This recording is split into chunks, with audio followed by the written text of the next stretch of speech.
Hello friends, welcome to our channel study addicted academy. और इस video में discuss करेंगे Himachal Pradesh public service commission के द्वारा जो है बहुत ही मच अवेटेड जो है रेंज फॉरेस्ट ऑफिसर्स की जो है वैकेंसीज जो है रिलीज कर दी गई हैं। यहाँ पर आप देख सकते हैं कि ऑनलाइन रिक्रूटमेंट एप्लीकेशन जो है यूजिंग ऑफिशियल वेबसाइट ओनली जो है इनवाइटेड है for desirous and eligible candidates for recruitment to the post of range forest officers. और ये आपको क्लास 2 गस्टेड पोस्ट आपको मिलेंगी on contract basis in the department of forest Himachal Pradesh through OTRS, which shall be available on the commission website. तो online application through आपके लिए आप जो इसके लिए अप्लाई कर सकते हैं अप टू 19 अप्रैल 2021। तो अगर हम वैकेंसीज की बात करें तो टोटल नंबर ऑफ पोस्ट जो इसमें 45 है। और जो रेंज फॉरेस्ट ऑफिसर जो RFO की जो पोस्ट रहती है उसमें 70% जो पोस्ट होती है वो BSc फॉरेस्ट्री वालों के लिए होती है। तो BSc फॉरेस्ट्री वालों के लिए काफी अच्छी न्यूज है। और इसमें जनरल कैटेगरी के लिए जो BSc फॉरेस्ट्री से उनके लिए 7 पोस्ट है। और अदर जो अदर साइंस की फील्ड से हैं, नॉन BSc फॉरेस्ट्री वाले हैं जो कि अदर साइंस की फील्ड से हैं, जैसे कुछ BSc फिजिक्स में है या सिंपल BSc में है या BSc केमिस्ट्री मैथमेटिक्स में है, उनके लिए कोई भी पोस्ट इस बार इसमें नहीं निकाली गई है। और टोटल पोस्ट जनरल के साथ हमें देखने को मिलती है। फिर EWS ऑफ HP के लिए अगेन सिर्फ और सिर्फ जो है BSc फॉरेस्ट्री वालों की ही 4 पोस्टें हैं। जो नॉन BSc फॉरेस्ट्री है उनके लिए कोई पोस्ट नहीं है। टोटल पोस्ट इसमें 4 हमें देखने को मिलती है। अगर आगे हम बात करें तो SC ऑफ HP के लिए 8 पोस्ट जो है BSc फॉरेस्ट्री वालों के लिए है। और 1 पोस्ट जो है नॉन BSc फॉरेस्ट्री वालों के लिए। टोटल पोस्ट इसमें 9 हमें देखने को मिलती है। और ST ऑफ HP की बात करें तो 4 पोस्ट BSc फॉरेस्ट्री वालों के लिए। अगेन नॉन BSc फॉरेस्ट्री वालों के लिए कोई भी पोस्ट जो है RO में नहीं है। और टोटल पोस्ट इसमें 4 हमें देखने को मिलती है। OBC ऑफ HP के लिए 6 पोस्ट जो है BSc फॉरेस्ट्री की है, 1 पोस्ट जो है नॉन BSc फॉरेस्ट्री की है। और टोटल पोस्ट जो 7 हमें देखने को मिलती है। जनरल एक्स सर्विसमैन की बात करें तो 2 पोस्टें जो है BSc forestry as well as BSc non forestry के लिए इस बार जो है निकाली गई हैं। और टोटल पोस्ट 4 है। General wards of ex serviceman of HP की बात करें तो 3 पोस्ट जो दोनों के लिए BSc forestry as well as BSc non forestry. और टोटल इसमें 6 वैकेंसीज आप देखने को मिलेगी। और SC ex serviceman of HP की बात करें तो 1 पोस्ट जो BSc फॉरेस्ट्री वालों के लिए है। और कोई भी पोस्ट जो है नॉन BSc फॉरेस्ट्री वालों को नहीं है। टोटल पोस्ट इसमें 1 है। और SC ward of ex serviceman of HP की कोई भी पोस्ट जो है BSc फॉरेस्ट्री वालों के लिए नहीं है, लेकिन नॉन BSc फॉरेस्ट्री वालों के लिए 1 पोस्ट है। और टोटल पोस्ट इसमें 1 है। और ST x serviceman of HP की बात करें तो 1 पोस्ट BSc फॉरेस्ट्री वालों के लिए, नॉन फॉरेस्ट्री वालों के लिए इसमें नहीं है। और टोटल 1 पोस्ट के लिए। और OBC x serviceman of HP की बात करें तो 1 पोस्ट जो है BSc फॉरेस्ट्री वालों के लिए है। और कोई भी पोस्ट जो है नॉन BSc फॉरेस्ट्री वालों के लिए नहीं है। टोटल पोस्ट 1 है। और तो 37 पोस्ट जो है आउट ऑफ 45, जो 37 जो पोस्ट है वो BSc फॉरेस्ट्री बैकग्राउंड वालों के लिए है। और 8 पोस्ट जो है नॉन BSc फॉरेस्ट्री बैकग्राउंड जिनका रहता है, जिन्होंने अदर फील्ड्स में जो है BSc की हुई है, बैचलर ऑफ साइंस की हुई है, सच एज फिजिक्स केमिस्ट्री या सिंपल बेसिक साइंस में फॉरेस्ट्री जिन्होंने की हुई है।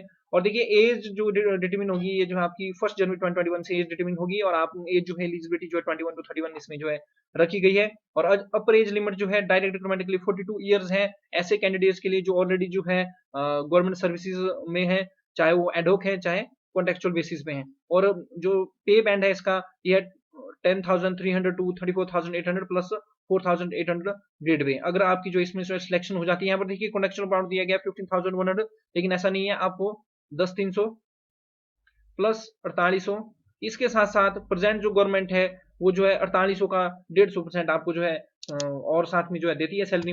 अगर आप 4800 को जो है 1.50 से जो मल्टीप्लाई करते हैं तो ये 7,200 के आसपास जो निकलता है। और टोटल सैलरी जो इनिशियल जो मिलेगी कॉन्ट्रैक्ट बेसिस पे, ये जो आपको 22,300 के आसपास जो है इसमें सैलरी मिलेगी। और बहुत ही प्रेस्टिजियस ये जो पोस्ट है रेंज फॉरेस्ट ऑफिसर की। नेक्स्ट सबसे जरूरी चीज है उसमें इसेंशियल क्वालिफिकेशंस क्या रहती है। तो इसमें ये रहता है कि कैंडिडेट्स के द्वारा मस्ट पोजेस बैचलर डिग्री और इक्विवेलेंट इन साइंस और engineering from any recognised university with at least one of the following subject. तो देखिए इसमें BSc agriculture, botany, chemistry, computer application sciences, engineering, agriculture, chemical, civil, computer, electrical, electronics, mechanical, environmental science, forestry, geology, horticulture, mathematics, physics, statistics, veterinary science और zoology वाले eligible है। और BSc forestry वालों के लिए इसमें जो है 70% पोस्ट जो है इसमें जो अलॉट की जाती है BSc फॉरेस्ट्री वालों के लिए। और इसमें देखिए सिर्फ और सिर्फ जो है 6 जो चांसेस हैं वो जनरल कैटेगरी के लिए जो है रखे गए हैं। सिर्फ और सिर्फ 6 चांसेस आपको दिए जाते हैं। अगर आपने इससे पहले अगर RFO का अगर एग्जाम दिया है तो उसमें आपको डिक्लेरेशन जो है करना पड़ेगी कि आपने इतने चांसेस जो है आप ऑलरेडी अवेल इसमें कर चुके हैं। और कोई भी लिमिट जो है जो कैंडिडेट SC ST और OBC कैटेगरी के लिए कोई भी लिमिट जो इसमें जो है नहीं रखी गई है। और इसमें देखिए अगेन बताया गया है। और अगेन अगर गवर्नमेंट सर्विसेज में है तो अपर एज लिमिट जो है 42 इसमें रखी गई है। लेकिन जनरल कैटेगरी वालों के लिए अगेन अगर जनरल कैटेगरी कोई अगर आपके इन सर्विस कैंडिडेट्स हैं तो उनको अगेन इसमें सिर्फ और सिर्फ जो है 6 चांसेस जो है दिए जा रहे हैं। और डिजायरेबल क्वालिफिकेशन की बात करें तो नॉलेज जो हिमाचल प्रदेश के बारे में जो भी जनरल नॉलेज होता है वो आपको होना चाहिए। और फिजिकल स्टैंडर्ड देखिए इसमें रखा गया है। फिजिकल स्टैंडर्ड देखिए मेल कैंडिडेट की हाइट 163 सेंटीमीटर होनी चाहिए और चेस्ट जो है वो नॉर्मल 79 होनी चाहिए मेल्स की और 5 सेंटीमीटर उसमें एक्सपेंशन होनी चाहिए। फीमेल कैंडिडेट्स की बात करें तो minimum height 150 centimetre and chest normal 74 centimetre और 5 सेंटीमीटर उसमें एक्सपेंशन होनी चाहिए। और minimum height standard in case of candidates belonging to the ST to races such as जो असामीज है, गढ़वाल है, कुमाऊंस है, लद्दाखीज है, मिजोस है, नागा है, सिखीज है, दूसरा अरुणाचल प्रदेश, लाहौल स्पीति और मेघालय हैं। उनके लिए मेल के लिए 152 सेंटीमीटर और फीमेल के लिए 145 सेंटीमीटर है। और male female candidates must possess करेंगे physical test covering a distance of 25 kilometre for male and 16 kilometre for female within 4 hours on foot. तो 4 घंटों में आपको ये जो है ट्रैवल जो है फुट के ऊपर पैदल चल के करना है। बाकी फिर कुछ इंपॉर्टेंट इंस्ट्रक्शन दी जाती है। इसमें बोला गया कि ऑनलाइन रिकमेंड एप्लीकेशन भरने से पहले जो है आप जो अपनी एलिजिबिलिटी को जो है सही ढंग से चेक कर लीजिए और जो भी इंस्ट्रक्शन जो वेबसाइट के ऊपर दी है उनको भी आप जो सही ढंग से जो है आप जो है पढ़ लीजिए। इस तरह से ही होती है। फिर इसमें ये बताया गया कि जो बेनिफिट है रिजर्वेशन के एससी एसटी और ओबीसी एक्स सर्विसमैन के वो सिर्फ और सिर्फ जो बोनाफाइड रेजिडेंट्स हिमाचल प्रदेश के उन्हीं को ही मिलेंगे। जो आउटसाइड स्टेट के जो अगर चाहते हैं इस पोस्ट के लिए अप्लाई करने के लिए उनको reservation SC ST OBC ex serviceman के बेनिफिट जो इसमें जो है नहीं मिलेंगे। उनको जो है जनरल कैटेगरीज में ही जो है काउंट किया जाएगा। और इसमें अगेन ये बोला गया कि कोई भी अगर पर्सन है जो रेगुलर सर्विसेज में है गवर्नमेंट की उसको तब तक इंटरव्यू नहीं किया जाएगा जब तक जो एनओसी वो जो कंसर्न एम्प्लॉयर से जो नहीं लेके आएगा। अगर किसी भी तरह का डिस्प्यूट एग्जामिनेशन रिलेटेड होता है तो ये court jurisdiction of Shimla high court में रहेगा। और नंबर ऑफ पोस्ट इसमें बताया गया कि टेंटेटिव है, ये अस्थायी है, ये इंक्रीज और डिक्रीज भी हो सकती हैं। और अगर कैंडिडेट्स को अगर डिक्लेयर किया जाता है unfit in the chest measurement उनको जो कोल्ड नहीं किया जाएगा फॉर फिजिकल टेस्ट। तो इसमें देखिए फिजिकल टेस्ट भी होगा जिसमें 25 किलोमीटर हो 4 घंटों मेल्स के लिए और 16 किलोमीटर 4 घंटों में फीमेल्स के लिए आपने पैदल चल के जो चलना है। और इसमें बोला गया कि अगर नॉन अवेलेबिलिटी रहती है बीएससी फॉरेस्ट्री कैंडिडेट्स की तो पोस्ट जो है फिल्ड होगी from the non BSc forestry candidate से उन पोस्ट को जो फिलअप किया जाएगा। और रिक्रूटमेंट प्रोसेस जो रहेगी बीएससी फॉरेस्ट्री और नॉन बीएससी फॉरेस्ट्री की वो क्लब टुगेदर जो है की गई है। इसमें देखिए बात की गई है। उसके बाद देखिए चेकलिस्ट आपके वास्ते की मेट्रिकुलेशन सर्टिफिकेट ऑनलाइन ही आपने इसमें अप्लाई करना है, ये चीजें रहती है। और इसमें देखिए बताया गया है कि किसी भी कैंडिडेट को एलिजिबल नहीं किया जाएगा टू एडमिशन स्क्रीनिंग टेस्ट और रिटन एग्जाम फिजिकल टेस्ट और पर्सनैलिटी टेस्ट। अगर कैंडिडेट्स अगर कोई जनरल कैटेगरी उसने ऑलरेडी 6 चांसेस अवेल कर लिए हैं, अगर फुलफिल नहीं है एसेंशियल क्वालिफिकेशंस का, अगर डिसमिस्ड किया गया है एनी प्रीवियस गवर्नमेंट और सेमी गवर्नमेंट सर्विस, अगर किसी एम्प्लॉइज को उसकी प्रीवियस गवर्नमेंट या सेमी गवर्नमेंट सर्विस से डिसमिस किया गया तो वो भी एलिजिबल नहीं है इसके अंदर। फिर अगर किसी प्रकार की ऑफेंस में वो इन्वॉल्व है तो इस तरह से उनको भी इसमें नहीं डाला जाएगा। और अगर वो जो है इंसॉल्वेंट है मतलब बैंक से लोन देके उन्होंने वापस नहीं किया तो उनको भी जो है इससे जो बाहर रखा जाएगा एग्जामिनेशन से। अब देखिए स्क्रीनिंग टेस्ट की अगर बात करें तो स्क्रीनिंग टेस्ट में आपको 100 मल्टीपल चॉइस क्वेश्चन देखने को मिलेंगे जिसमें 30 मार्क्स अलॉट किए गए हैं history geography and socio economic development of Himachal Pradesh यानी कि एचपीजी के 30 मार्क्स। उसके बाद 30 मार्क्स है करंट अफेयर्स जिसमें नेशनल और इंटरनेशनल इंपोर्टेंस के आ जाते हैं, matters everyday observation and experience in the scientific aspects जो कि एक्सपेक्टेड होते हैं एजुकेटेड पर्सन से, जिसमें सब्जेक्ट स्पेशलिटी नहीं चाहिए होती है। तो ये 30 मार्क्स का। और 40 मार्क्स का इसमें पूछा जाएगा modern history from 1857 on part of India, Indian culture, Indian polity, Indian economy, geography of India, disaster management. देखिए डिजास्टर मैनेजमेंट इस कंसेप्ट को बहुत से बच्चे भूल जाते हैं। डिजास्टर मैनेजमेंट भी इसमें है तो डिजास्टर वाला एक जो टॉपिक्स है उनको एक बार आप पढ़ के जरूर जाइएगा। एनवायरमेंट हो गया, फिर जेंडर इश्यूज हो गए and teachings of Mahatma Gandhi very important, ये इनसे क्वेश्चन आपको जो देखने को इसमें जो मिलेंगे।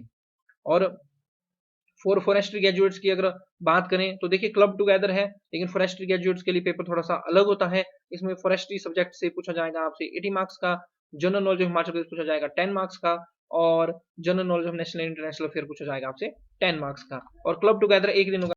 और अगेन स्क्रीनिंग टेस्ट जो क्वालिफाई होंगे यानी कि 45 अगर पोस्ट है टोटल तो 900 कैंडिडेट जो है आपके जो है मेंस के लिए जो है क्वालिफाई होंगे। और नंबर ऑफ कैंडिडेट्स को कोड होंगे फिजिकल टेस्ट के लिए वो 45 से आप 5 को मल्टीप्लाई कर दीजिए 25 और 225% जो है आपके फिजिकल टेस्ट के लिए जो है बुलाए जाएंगे।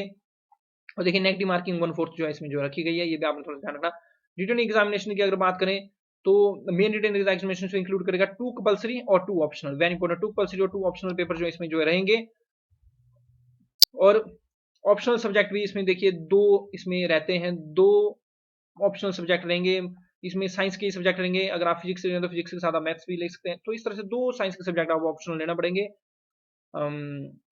अगर आपकी ऑप्शनल सब्जेक्ट में कोई भी चेंज करना चाहते हैं तो सेक्रेटरी एचपीपीएससी को जो रहते हैं उनको आपने बता देना है एप्लीकेशन लिख के टाइमली, ताकि आप अपना ऑप्शन चेंज कर सकें।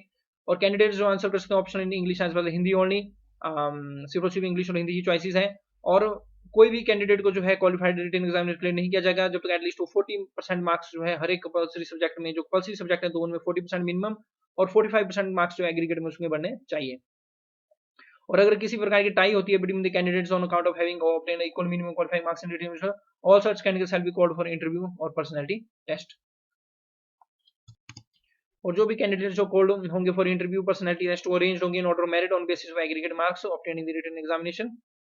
और रैंकिंग जो डिसाइडेड होंगी on the basis of marks obtain in all compulsory and operational marks excluding marks of English paper, thus it would be necessary to obtain 40 marks in each optional paper to qualify। और final देखिए ranking जो तो आपको दी जाएगी उसमें screening test के marks count नहीं होते, उसमें मेन एग्जामिनेशन जिसमें written as well as interview जो पर्सनल टेस्ट है उसके मार्क्स उसमें काउंट किए जाएंगे। अगर मेन एग्जामिनेशन की अगर हम बात करें तो मेन एग्जामिनेशन में 2 ऑप्शनल और 2 कंपल्सरी पेपर रहेंगे। तो 2 कंपल्सरी पेपर में अगर बात करें तो पहला रहेगा हमारे पास जनरल नॉलेज का, जिसमें 100 मार्क्स का आपसे ये पूछा जाएगा। इसमें knowledge of current events, matter of everyday observation, scientific aspects, इसमें Indian polity, political system, history of India, constitution of India, geography, इस तरह से इसमें जो है आपसे जो क्वेश्चन पूछे जाएंगे। इंडियन इकोनॉमी देखिए इसमें ये बात नहीं की गई है, तो इस तरह से इसका इस सिलेबस रहेगा। जनरल इंग्लिश की बात करें तो अम, इसमें देखिए ग्रामेटिकल क्वेश्चन जो ज्यादा आता है उसके साथ साथ ऐसे कैरी करेगा 30 मार्क्स, समरी और प्रिसाइज 20 मार्क्स और अदर 50 मार्क्स का इसमें जो आपको जो है देखने को मिलेगा। तो ग्रामर आपको 50 मार्क्स का और ऐसे और प्रिसाइज जो आपने लिखना है उसमें 20 मार्क्स का इसमें आपसे पूछा जाएगा। और स्टैंडर्ड ऑफ एग्जामिनेशन जो कंपल्सरी पेपर जो रहेगा जनरल इंग्लिश का वो 12th लेवल का रहेगा। ऑप्शनल सब्जेक्ट है आप स्क्रीन के सामने देख सकते हैं, एग्रीकल्चर है, बॉटनी है, केमिस्ट्री है, कंप्यूटर एप्लीकेशन है, एग्रीकल्चर इंजीनियरिंग है, केमिकल इंजीनियरिंग है, सिविल इंजीनियरिंग है, कंप्यूटर इंजीनियरिंग है, इलेक्ट्रिकल इंजीनियरिंग है, इलेक्ट्रॉनिक्स इंजीनियरिंग है, मैकेनिकल इंजीनियरिंग है, एनवायरमेंटल साइंस है, फॉरेस्ट्री है, जियोलॉजी, हॉर्टिकल्चर है, मैथमेटिक्स है, स्टैटिस्टिक्स है, फिजिक्स है, वेटरनरी साइंस है, जूलॉजी है। कैंडिडेट को रिक्वायर्ड है कि उन्होंने जो 2 ऑप्शनल सब्जेक्ट जो लेने हैं और दोनों ऑप्शनल सब्जेक्ट के मार्क्स 200 मार्क्स जो ईच रहेंगे। और स्टैंडर्ड जो रहेगा ऑप्शनल एग्जामिनेशन का will be that of bachelor degree, जो बैचलर में आपने जो सिलेबस पढ़ा है उसमें। और no candidate will allowed to take more than 1 subject from the following. अगर देखिए अगर आप एग्रीकल्चर ले लेते हैं तो आप उसके साथ जो है एग्रीकल्चर इंजीनियरिंग और वेटरनरी साइंस आप साथ में नहीं ले सकते हैं। केमिस्ट्री लेते हो तो केमिकल इंजीनियरिंग साथ में नहीं ले पाएंगे। कंप्यूटर एप्लीकेशन इलेक्ट्रिकल इंजीनियरिंग लेंगे तो इलेक्ट्रॉनिक्स इंजीनियरिंग साथ में नहीं ले पाएंगे। मैथमेटिक्स और स्टैटिस्टिक्स आप साथ में नहीं ले सकते हैं, यानी फिजिक्स और मैथमेटिक्स आप साथ में ले सकते हैं। और स्टैंडर्ड ऑफ एग्जामिनेशन जो है कंपल्सरी पेपर का जो रहेगा वो अगेन 12th लेवल इन्होंने जो है बताया हुआ है। और फिर पर्सनैलिटी टेस्ट की अगर बात करें इंटरव्यू की तो 3 टाइम्स जो रहती है वैकेंसी 45 का अगर आप 3 करेंगे तो ये 15 और 135 कैंडिडेट्स को जो इंटरव्यू के लिए जो बुलाया जाएगा। और ये इंटरव्यू जो 100 मार्क्स करेगा और फाइनल मेरिट लिस्ट फिर मेंस प्लस जो पर्सनल टेस्ट है आपका उसके मार्क्स के हिसाब से जो है फिर फाइनल मेरिट लिस्ट जो आपकी बनेगी। तो जो भी इसके लिए अप्लाई करना चाहते हो ऑनलाइन जो है 19 अप्रैल से पहले जो इसमें जो अप्लाई कर सकते हैं। So that's the end of this video friends. मैं आगे से कोशिश करूंगा कि इस तरह से जो भी नोटिफिकेशन निकलती है तो आपको जो है उसका अपडेट जो है जल्दी से जल्दी जो प्रोवाइड करा दूं। Thanks very much for listening. जय हिंद, जय भारत, जय हिंद।